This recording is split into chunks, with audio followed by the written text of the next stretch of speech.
Discussion keeps the world turning. This is Roundtable.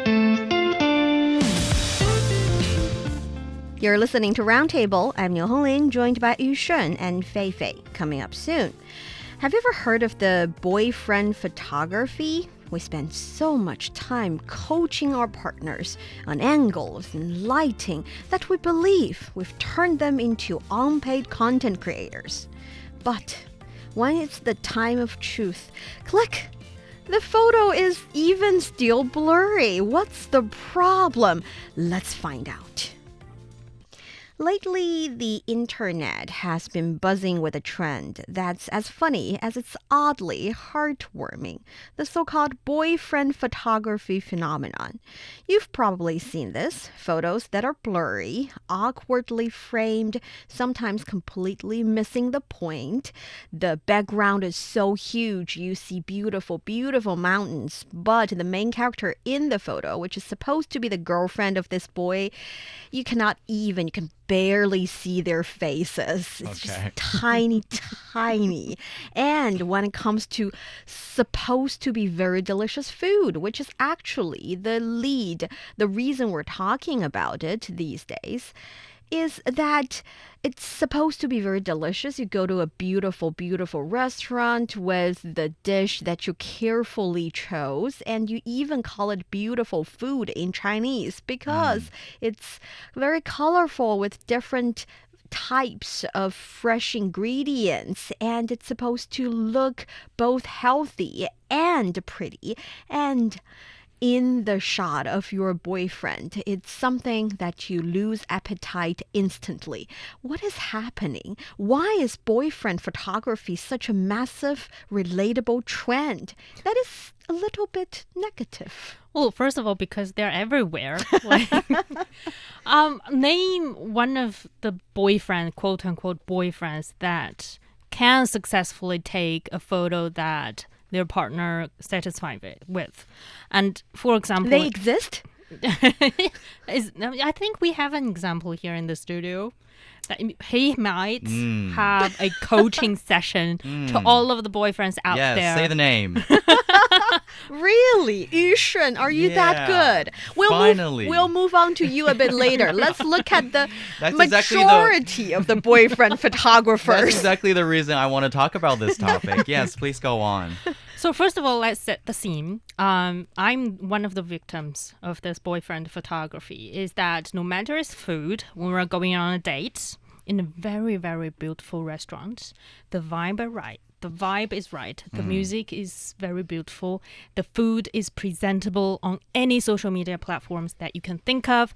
And then I dress up for the event, and then when I snap a photo, something is wrong. Either the focus is not on my face, not on the food, or the frame is awkward. Where is it? Is it on a little tin with salt in it? I don't know how you can mess it up. I mean, the lighting in the restaurant is perfect. You have the phone with the best of photography functions, but somehow the food they took is just far from the reality that I saw in the restaurant. The contrast between reality and result. Yeah. The picture in your eyes and the picture they took. And another example is that a picture taken by one netizen's boyfriend captured a bowl of very delicious malatang, while the picture as shown by his girlfriend online looks overexposed to a point that the food ingredients in the bowl, no matter what their original colors are, they all look suspiciously white and blurry and maybe sometimes gray. Especially after everything's mixed together. It looks okay, mushy. I understand that. Yeah. It's like a bowl of maybe cement. Yeah, mushy dirt or something, mud.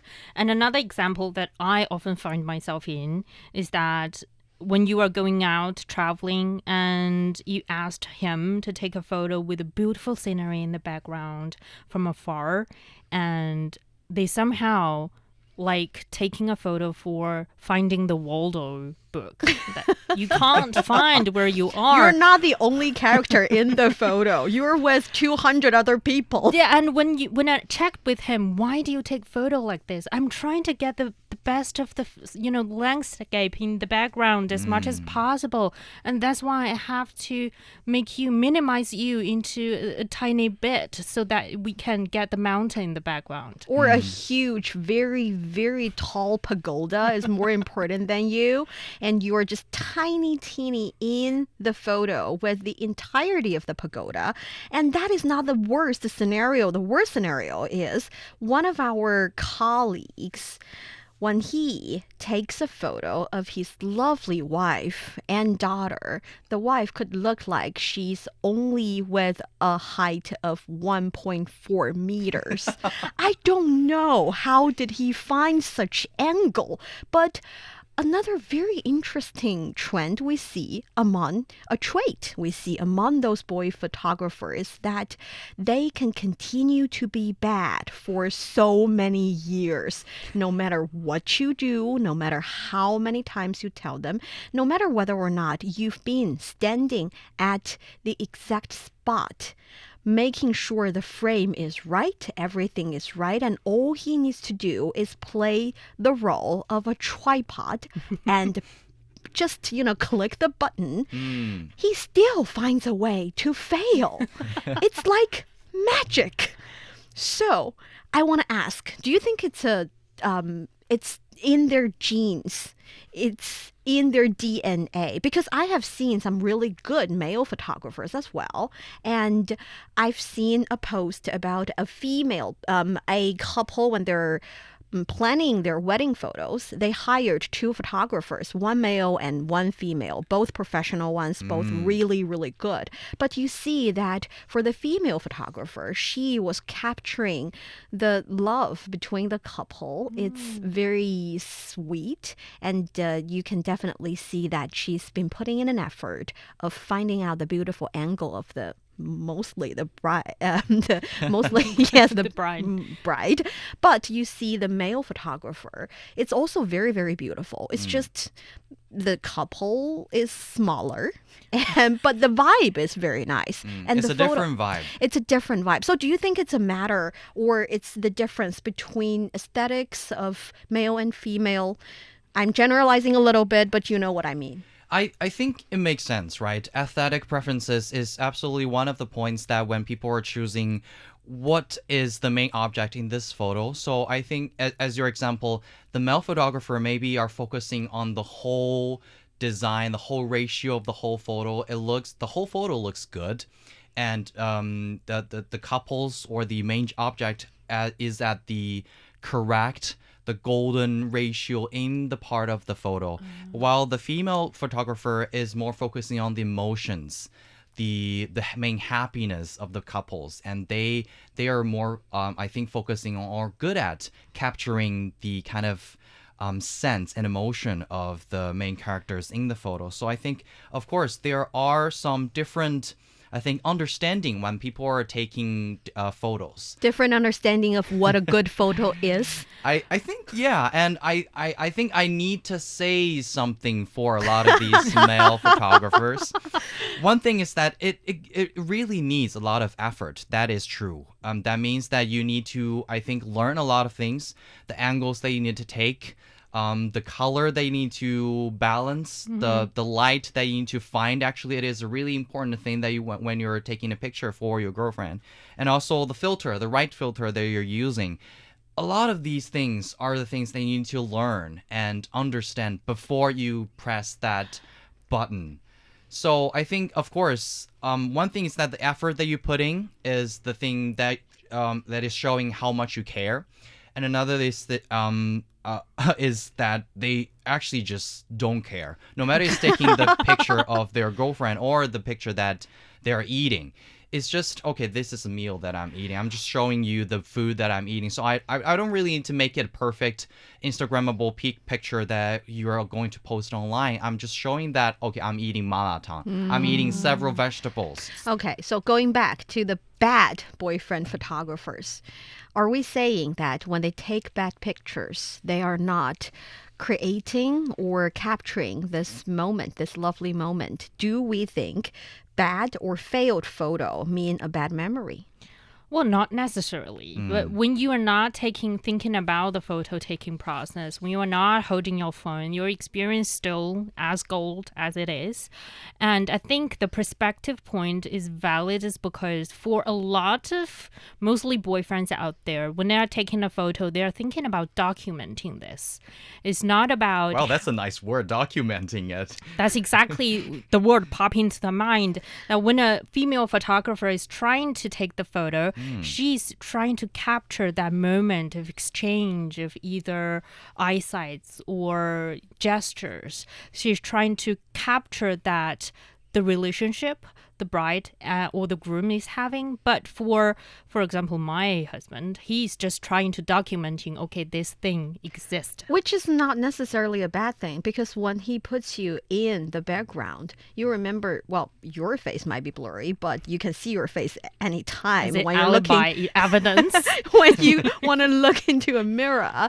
But when he puts you in the background, you remember where you are, you remember the architecture, the beautiful mountains and rivers. So it's, again, not necessarily a bad thing. And we're not accusing all of the boyfriend photographers, since we have a really good example in the studio. So, Yushun, if you have advices to those boyfriends who want to take really good pictures of their girlfriends, who want to capture the moment, to save the beautiful memory, as well as a good Instagrammable photo, any suggestions? Well, of course, I've said some of the theories of when you're taking a picture. Another thing is that listen to what she said. Very important. Yeah, That's clear your your lesson? mind. Clear your mind. Put down all of the idea and theory that you have that you think that is correct. Just listen to what she said. Be that kind of tripod, then holding the phone. The angle that they want, that is, I think, the right direction that you should go. And after millions of pictures that you've taken, and then you may understand the preferences of your girlfriend, and you can probably take the correct picture that they want. And I think, because we are talking about the pictures and the result of the thing that we're getting, right? So I think that maybe a little bit of blurry, or maybe the bigger landscape, the smaller people can be Finding the Wordle special can be fun. memory that you two can have. I mean, the perfect picture, of course, it is good, but maybe some story that you can memorize, right? Maybe that's that little blurry thing. It is the talking point that when you're looking at this picture again, maybe 5 years later, you say that, okay, that is the position that I talked to you for 1,000,000 times, but you took the blurry picture for me, and Anyways. we can have another story Yeah. to talk about. That makes sense, though. Comparing my photos with my husband's photos when we're traveling to the same spot, my photo is more, as we talked about, for example, I'm focusing on the framing of that beautiful flower. But when looking back at photo, for example, 2 years later, I was thinking, Where was it? I can't really remember when and why did I take this photo. But for my husband, who is documenting that moment, it shows specifically, explicitly about exactly where, when, and why we take this photo. And then we can Right. start the conversation about, oh, yeah, remember that time we visit the park? That's why I said that the special framing can probably capture the emotion, the time, even the temperature, because maybe you were not doing the perfect pose, but it shows that you were just Very having sweaty. that kind of, yeah. But if you're pissing off your girlfriend too much with your bad photography, you can also hire a professional so that they can document the both of you in that beautiful special location. And that brings us to the end of today's roundtable. I'm Niu Honglin with Yushun and Fei Fei. Thank you so much for listening. We'll see you next time.